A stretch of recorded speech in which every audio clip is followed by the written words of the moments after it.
The opinions expressed in this podcast are those of the host and guests and don't necessarily reflect the views of WOWT. All right, got a question for you. What do Wilson Phillips, Peter Cetera, Michael Jackson, Dionne Warwick, Steve Winwood, Pointer Sister, Chaka Khan, the cast of We Are the World, and so many more have in common? I'll have that answer in a second, along with a connection to Omaha. I'll have that answer in a second. But first, I got to tell you about the good folks at Havana Garage on the Old Market. Havana Garage on the Old Market, where you just go and have a cigar, have a cocktail, relax, and enjoy the world. I was there the other night. Some friends were just sitting outside there in the Old Market, watching people walk by and just enjoying life. If you're going downtown, a lot of stuff happening downtown, whether it's a play at the Orpheum or whether it's dinner in the Old Market or whether you got something at CHI Center or whatever you got going on, make it a point to spend some time at Havana Garage in the Old Market. Okay, so I start off this podcast by asking the question, what do all these people have in common?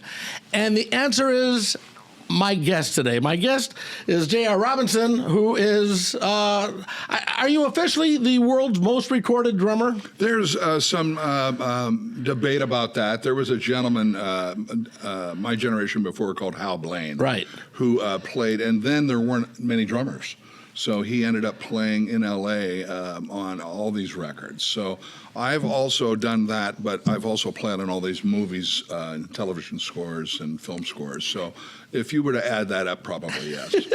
and you're connected with Mitch Town here, who is a local musician and just an incredible organ player. Yes. And you, along with Miles Jankowski, right? Pronounce that right? Yeah. Jasnowski. Miles Jasnowski from Lincoln have formed a group called the J.R. Robinson Band. That's correct. Which is making its world debut in Omaha. Now, by the time this podcast is up, you'll have already made your world debut. It was a great show. Oh my gosh. It was it was a great show. I can imagine. Down in Noma. You played extra notes. I did. I snuck them in there. I did. Yeah. I saw you play along with Mitch out at the Jewel a few years ago. Yeah, that was what, 4 years ago? That was 2021. Yeah. Yeah, 2021. And I'm a frustrated drummer. I was a guy. Basically a good Bach Turner overdrive song. I can keep a beat, but besides that, forget it. Right. Then I watch you play, and it's like, well, I'm never picking up the sticks again. So how does a guy from Creston, Iowa, end up becoming like the most recorded drummer? And perhaps, when you mentioned Hal Blaine, you talked about other Ringo Starr and other famous drummers out there, the most recorded, but yet they're relatively unknown. Yeah, there's a two-way street on that. Working with Lionel years ago, and we'd go out for lunch together and walk, it was lunchtime, so we'd walk across the street on Sunset Boulevard in Hollywood, and he'd look at me, and everybody would just slam their brakes on and go, Lionel. And he goes, John, you don't have that issue. You can walk anywhere and kind of be anonymous. And I go, that is actually the best of both worlds. I can still do a black tie event, or I can dress down and get dirty in my garden. So that's kind of who I am. Yeah, and you perform live, so you're on the stage in front of thousands and thousands of people. At the same time, you have your own private life. It's important to have balance in this, and it's like. I don't always listen to music. I'm a vinyl snob. I have 2 vinyl listening areas in my house, depending on what level I want to listen through the speakers, but it's still old vinyl. Or I'll shut down and I'll listen to, old 50s cowboy movies. Mm-hmm. And watch Star Trek. Well, only original Star Trek. I know. Except for Spock's brain and that damn Come to Eden one. It was really, really bad. Well, okay, so, like I said, I was a kid, wanted to play drums, minimal talent. How do you get from Creston, Iowa to the pinnacle of your profession? In my era, still, and I call it the analog world, I had 2 great parents, Jack and Helen, and both very... Helen was musically inclined by always playing me old big band records. And the Southwest Iowa was just a plethora of just amazing music. You know, a lot of people think, oh, that's country and western. I go, I don't remember ever hearing country and western coming out of Creston, Iowa. And it was always big band and jazz. And, you know, I remember Booker T coming into our town in 1964. And there was just, I mean, I was introduced to the Buddy Rich Band in 66 and the Count Basie Band in 67 that came in through Creston. And my band directors, Dick Bauman and Dave Rissler, always gave me the opportunity to grow and kind of learn with the big boys. So, and I started playing with the Iowa Big Band when I was 16. Was playing with these old dudes. I thought they were old, probably 28.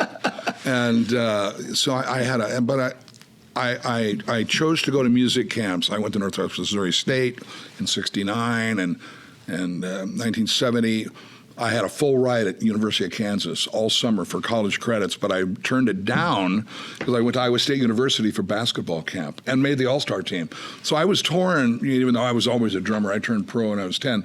But then every year after that, I started studying at Illinois State and in different places. Then finally, my drum teacher, Ed Soph, who was the famous, played with Woody Herman and Clark Terry, said, I was going to go to North Texas. I just go right down I-35 and I can go back home. And he goes, no, you need to go to Boston, go to Berklee College of Music. So I go, okay, Dad, help. Yeah. And so I left and never came back. Wow. And Mitch, now your story, I mean, I've known you for decades. You were with the Nines, great local band, and then you play with pretty much everybody in town. Yeah. You know, that, how did you and JR connect, and what is this new band going to be about? Well, so you know the story, Tom. You and I have a mutual friend, Carolyn Snell, who is pretty big in the music world and in the management game. You had her on your podcast a few months ago. She, at the time, back in I think 2018, maybe was Reba McEntire's manager, and she called me one day and said, "Hey, we're coming to town. We're doing this thing with David Foster. It's a salute to veterans. I've got a couple extra tickets. Would you want to come?" And I'm like, yeah, I'd love to go see David Foster and see Reba and do this thing, you know. So I go there, and the thing about David Foster is not only is he who he is, he always brings amazing musicians. He brings, you know, a crack band and singers you've never heard of that are the best singers you've ever heard in your life. You're like, oh my God, I don't even, how could, you know. But so Jason Bernsteel and I were at the show because and I was like, I elbowed him, like, that's J.R. Robinson on drums. It's like, that's Nathan East on bass. Holy crap, we're seeing a hell of a show here, you know. And it was sort of a variety show kind of thing, but the music was hitting. So at the end of the night, Jason and I were waiting to talk to Carolyn, and I looked over, and J.R. was over there just taking his cymbals off the thing. And I walked over and I said, J.R. Robinson. And he goes, "You know who I am?" I was like, "Yeah, I do." So much for that anonymity, huh? I said, "Stalker." Yeah. Well, I said, "Yeah, I do. I'm a musician too. I know I'm from Iowa also." And we hit it off, just chatting. He's just a really nice guy. He doesn't know me from Adam. He doesn't know if I can play or not. That we weren't even really talking about that. No. But at the end of the conversation, about 5-minute conversation, you know, he gives me his business card, which was just him being nice. Like, when am I going to call J.R. Robinson for a session or a gig or something, you know? But I used it as a bookmark for the next few years. You know, it's like every time I'd read a book, here, I got J.R. Robinson's card. And so the pandemic rolls around, the world shuts down, and I'm depressed like everybody because all of a sudden I don't have anything to look forward to. All my gigs are wiped off the book. And so around September of 2020, I watched the Quincy Jones documentary that was on Netflix. Right. JR's in it. I'm like, hey, J.R. Robinson, I've got his business card, you know. No, a couple weeks later, the David Foster documentary's on Netflix. Right. He's in it. I'm like, and something in my head went, you know, the world's going to open up again at some point. I need to have something to look forward to. And that's when Brian McKenna owned the Jewel, right. And I kind of had, you know, I had the ability to put shows in the Jewel whenever I wanted. And I thought, what if, you know, JR's from Iowa. I don't know if he ever comes back to town. I don't know if he ever has family. Maybe he does, maybe he doesn't. I don't know. But maybe if he does, maybe he'd want to stop through Omaha. What if I tried to put together a tribute to J.R. Robinson featuring J.R. Robinson? And so I cold called him. I basically just cold sent him an email saying, I know you don't remember meeting me, but I met you in Omaha. I said, I did.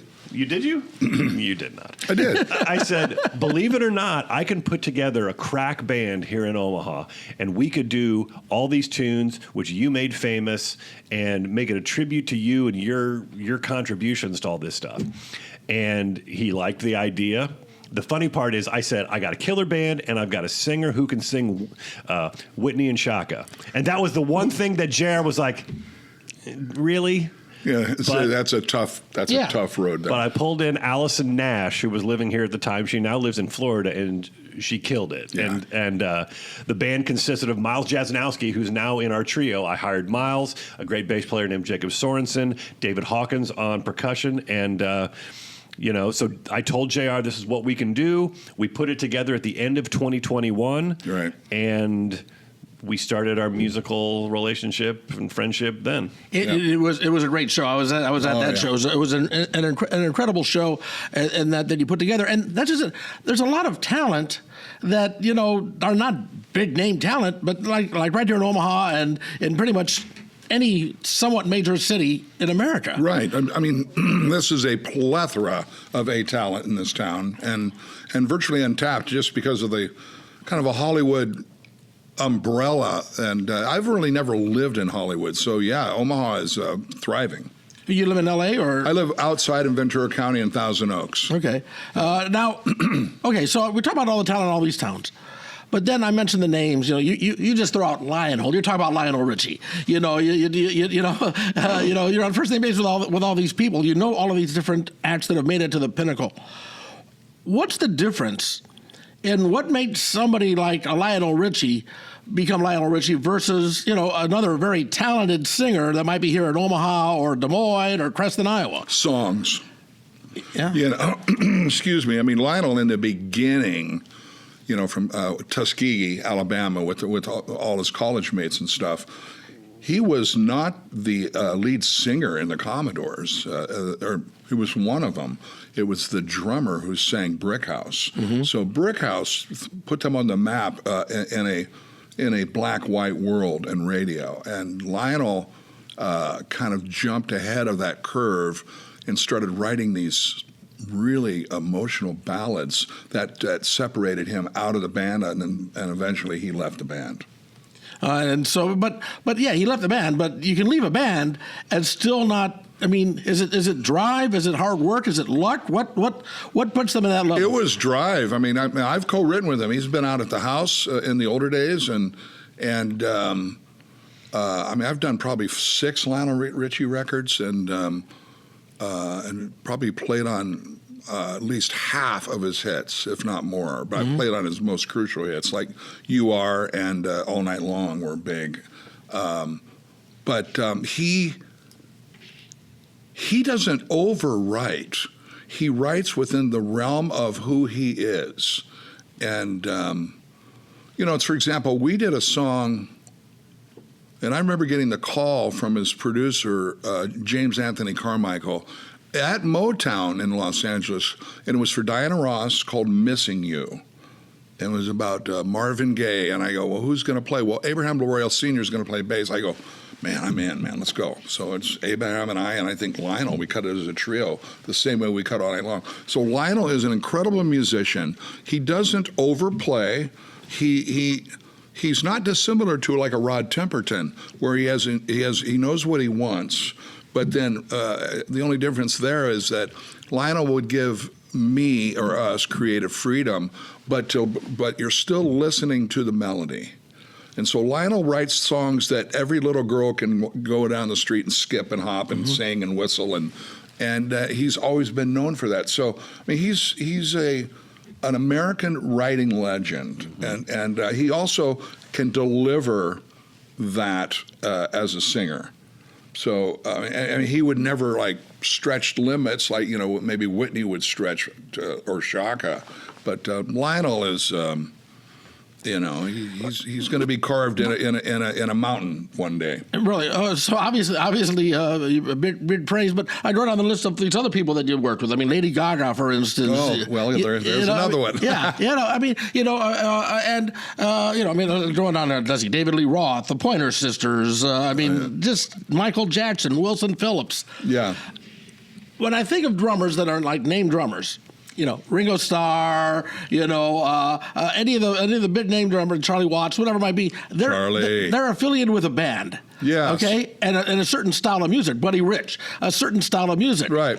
But I mean, David Lee Roth and Lady Gaga and Shaka Khan, and none of them have anything tying them all together. No. And you've got to adapt to all these different music styles. Well, I've been proud to state that I've learned how to be maybe the best chameleon out there.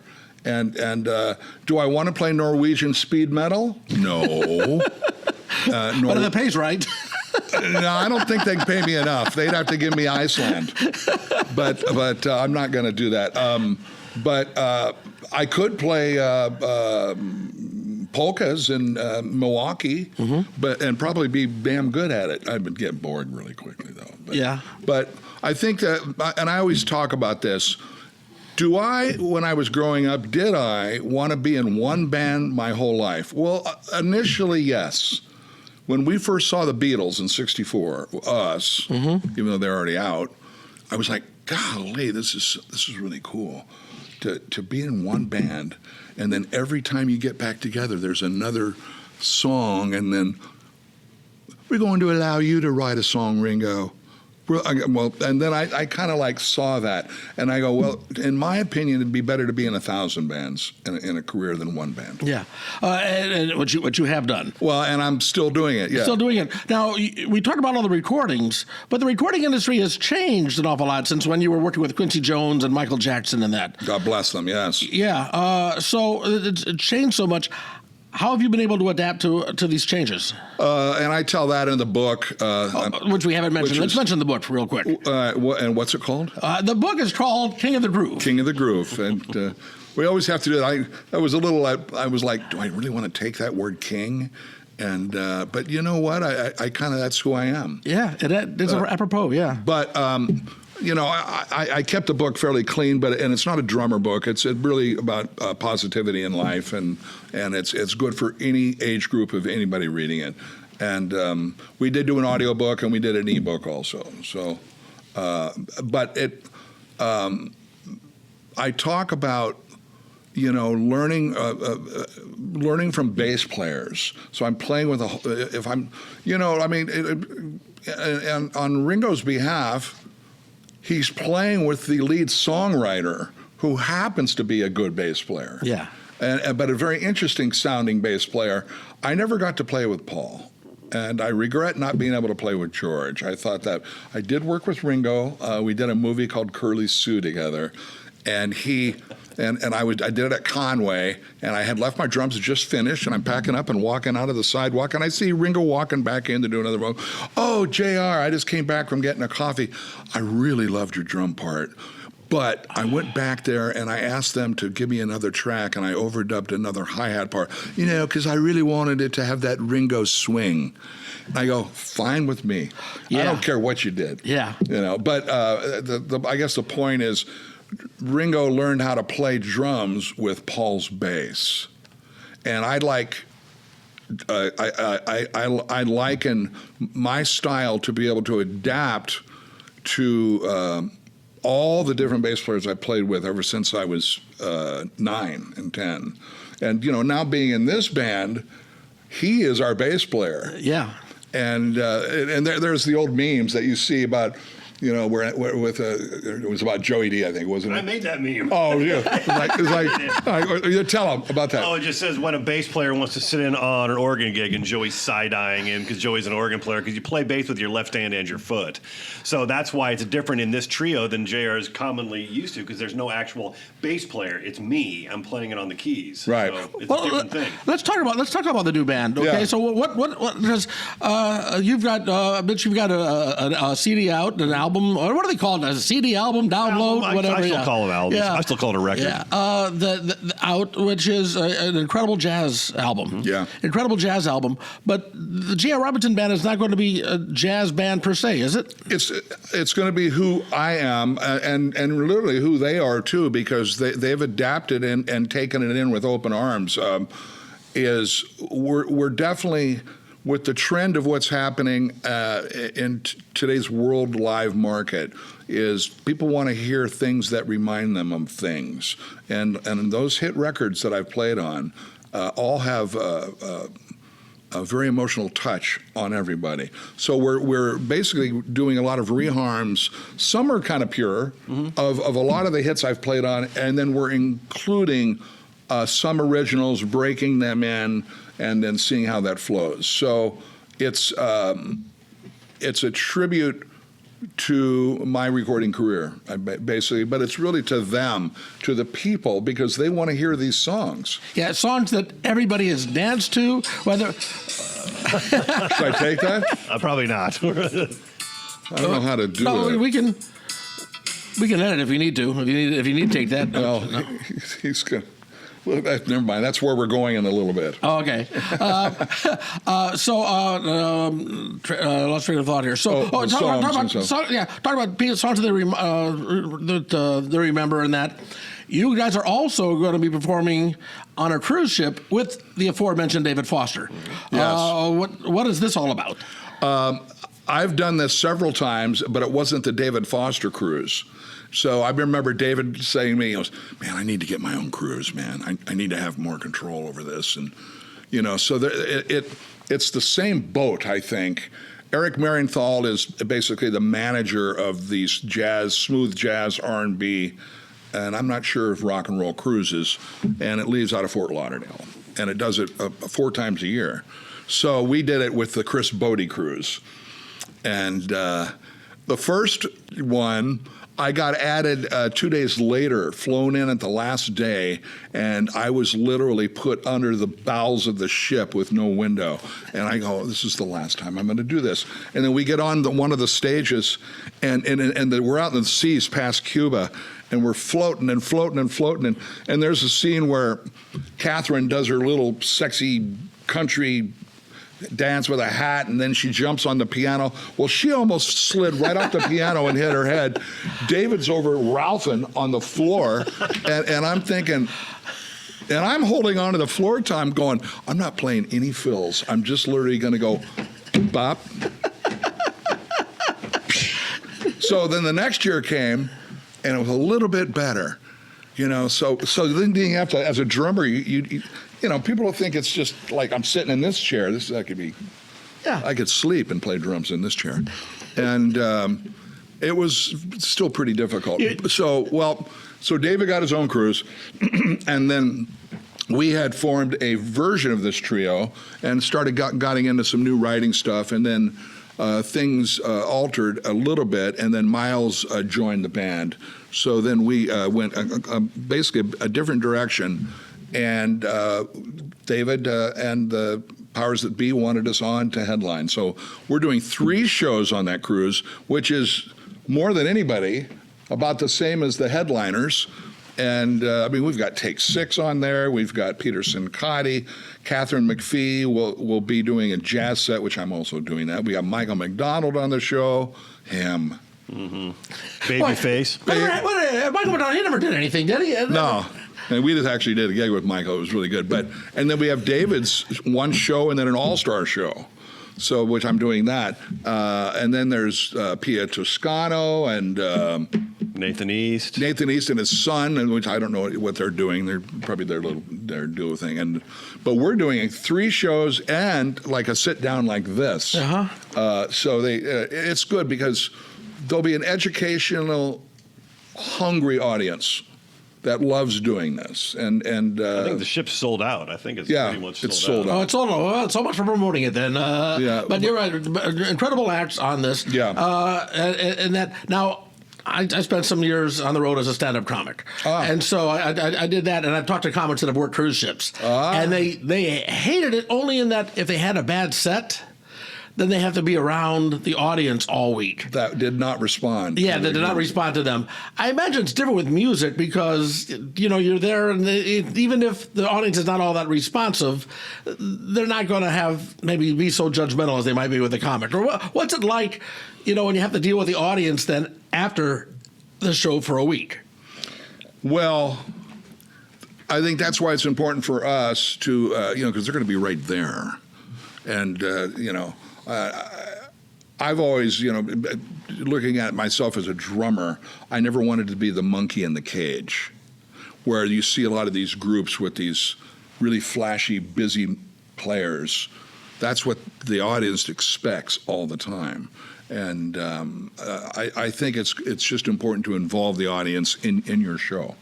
Make them feel like they're with you. And so then when you're off the stage, you don't get heckled or something. And I can imagine that chick from Tucson is going to go, Mr. Town, when you were playing that flat nine with the way you voiced it, none of us in Tucson agreed with that.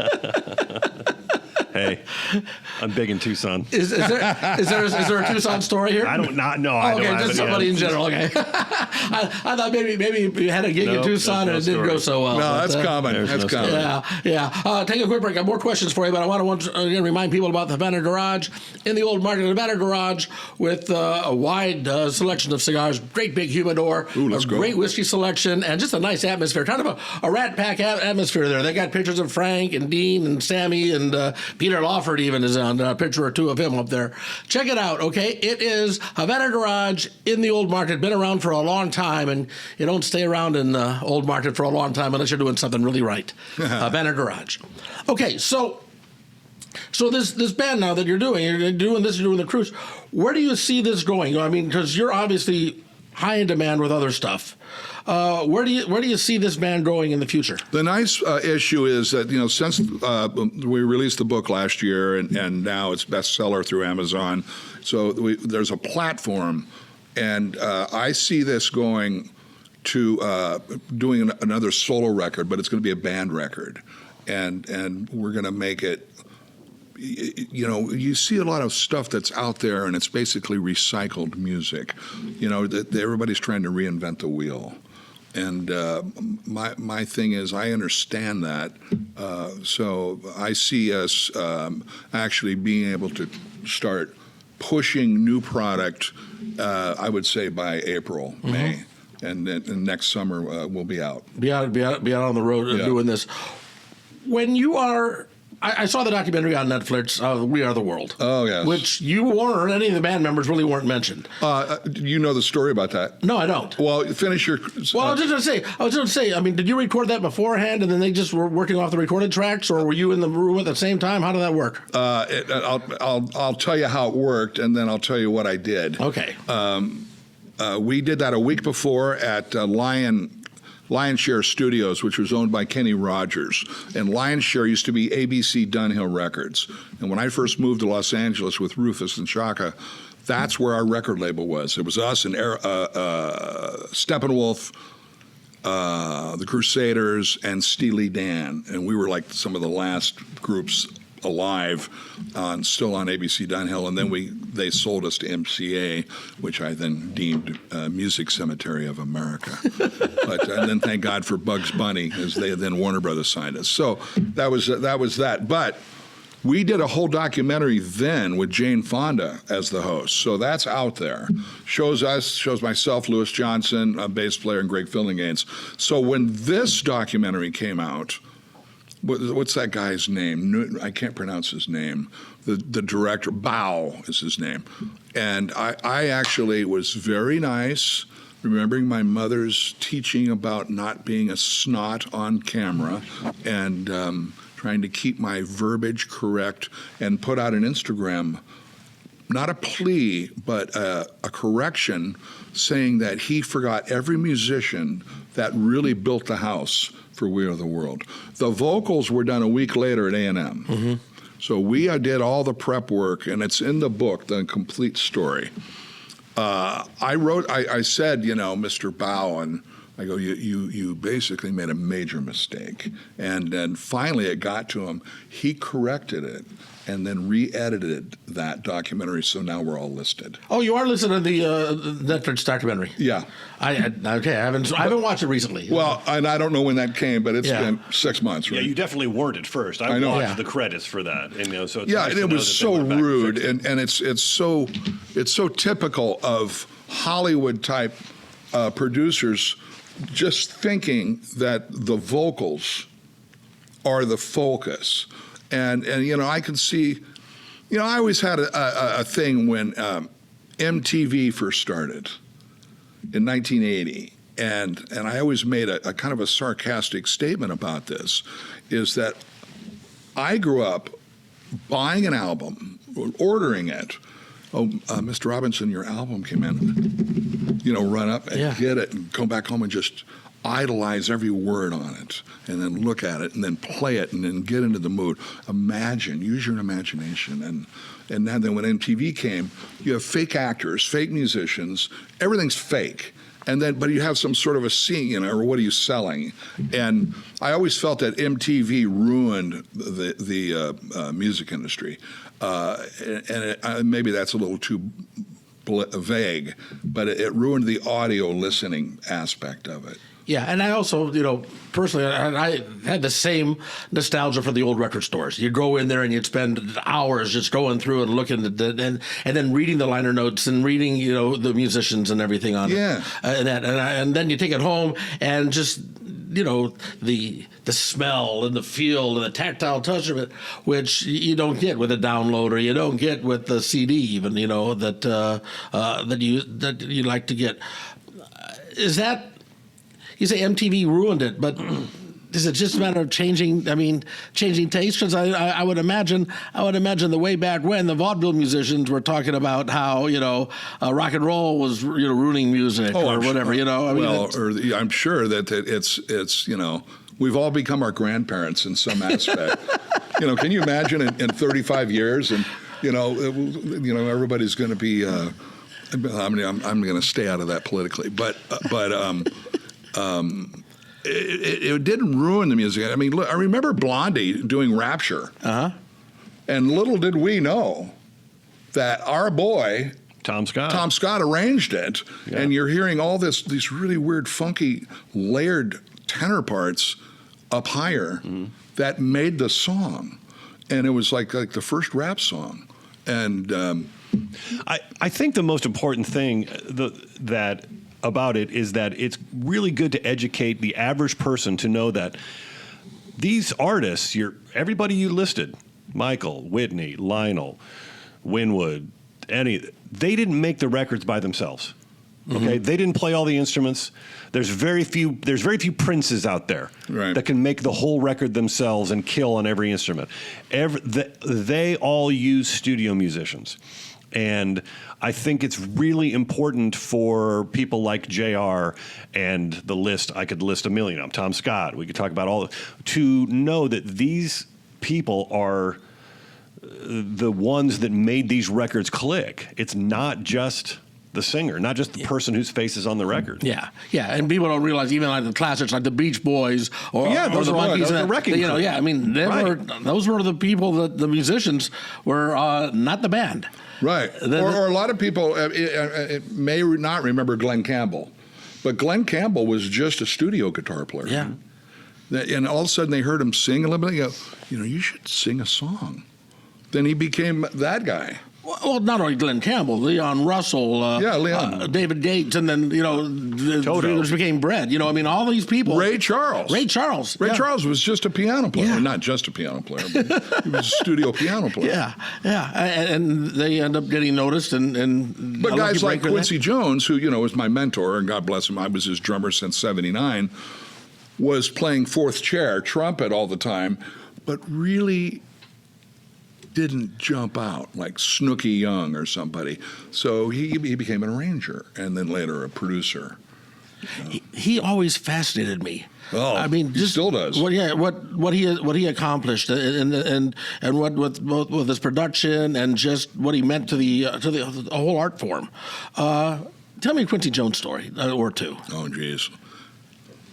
I mean, you know, Well, one that you can tell. no, I can tell most of them, but you know, I mean, just the history of him in Chicago as a little boy, and then him, you know, playing out in the street, and then the mob coming up to him and, you know, forcing him to be a dealer, and he told his mother, and his mother eventually moved him to Seattle. So just the start of his quest, which ironically was the name of his record label, was fantastic. And he became president of Mercury Records in 1957. He was just a kid. And, you know, him and Sidney Poitier living in New York, you know, two handsome gentlemen. I'm sure they had trouble on their conquest. and then he produced, of all people, Leslie Gore. You know, it's my party and I'll cry, and it's Judy's turn to cry. He had 3 #1 records playing pop rock. And, but, you know, when I first, I met him in 78, and my management at the time, Mark Hartley and Larry Fitzgerald, who eventually managed Toto, got me seats at a place called the Dorothy Chandler Pavilion, and it's downtown now, next where Disney Hall is, and it's in the theater classical area, and it was called the Orchestra with Klaus Ogerman, and he was a famous composer, and he had all these L.A. great players playing this just unbelievable kind of music. Everybody, so he goes, "Would you like to go?" I go, "Yeah." So I go there. Little did I know that they had sat me right next to Quincy Jones. And he goes, "Oh, yeah, you're John Robinson." He was the one that started JR. And I go, "Yeah." "Oh, yeah, you're the drummer from Berkeley that's in Rufus, right?" I go, "Yeah." He goes, "Oh, man, I hear nothing but great stuff about you." And I go, "Well, all right." So we watched the show, and he goes, "Very nice to meet you." So we were kind of set up. Wow. And then, you know, like, I hope to see you soon. And then later I find out that he is our producer for Rufus and Chaka Khan reuniting again. So we did a record called Master Jam, and then from there, my drums never left the studio. I just literally moved from record. I was like a, you know, an alien conqueror beast. You know, my drums stayed, and then I went into the next record and did Off the Wall. Then I did Patty Austin. Then I did James Ingram, and then I just kept going. Would you have much of a connection with like a Michael Jackson or any of the other artists that you worked with? Would they connect with the musicians, or would he be more in line with the producers and connecting with them? And how does that all work out? All of it. Yeah? I specifically. Quincy was like Coach Andy Reid. You know, he would literally cast the best team and make sure that we were all on the same team. And he would come in and almost coach us like, "I don't want any B singles on this record." He would literally give us a pep talk. In other words, what is a B single? Well, in those days, you had analog records, and then you had 45s, and on the one that got released to the DJs was the single, and on the backside was called a B-side. Well, generally, the B-side never sold. And but there was some really funky stuff on B-sides. So, but he didn't want any of that. He wanted everything singles. I could see where he was going with this. In other words, in rock and roll, especially, well, I suppose all around the world, in the 70s, and you'd buy like an Eagles record or a Deep Purple record, there'd be songs that you would never hear on the radio. Right. And those, you know, the real diehards would gravitate towards them. But from Quincy's standpoint, every song had to be radio worthy. Yeah. And then you take an album like a Michael Jackson, Off the Wall, you know, or every song. Singles. All singles. I was a club DJ for a while back in the day, and yeah, they would always get them on the dance floor. I got a story. So it was the first big album I ever did, and I had done a bunch of stuff in Boston and some in Los Angeles before I did that. But I asked Quincy, you know, I'm all done. I've done all my work. I've done overdubs. I've done my claps. I've done bottles and everything. And I go, "Can I hang out for the whole process? And I won't bother anybody." He goes, "Sure, man," because I'd never seen it go down like, okay, where Mike's laying his vocals, but he's putting 4 parts over the melody. And I'm thinking, well, I'm a Berkeley stud. I know what's going on. And I hear him put the 3rd part on, and I'm thinking to myself, well, that's a half step off. Then I hear him put the fourth part on, and I go, man, I'm an idiot. and I go, oh. So I learned all this stuff. I learned about, Johnny Mandel and how he would layer strings in, and then Jerry and how he would rewrite the horns and then write the horn parts for round stuff. And then how it all said. Then I'd watch Bruce Swedien, the greatest engineer of all time, figure out things and try new things. And I mean, we used to have conversations about how the bass drum frequency and the bass would either be above each other or below each other. So depending on which song I'm doing, which thusly would determine how I'm going to tune the bass drum. Incredible. I just want to say, I've interviewed a lot of people in my life, politicians, actors, athletes, and everything. I have found that, generally speaking, the more talent a person has, the nicer they are. Oh. And you fit that mold. Iowa, baby. As do you, Mitch. And again, the name of your CD is Refuge. Yeah, it's fantastic. It is. It's a great CD. It's available pretty much everywhere you get it. As is JR's book, The King of the Groove, available everywhere. And you can go to johnjrrobinson.com and get everything there. I'll be honest with you. I was a little bit nervous about this interview in that I didn't want to end up being Chris Farley with Paul McCartney. Oh.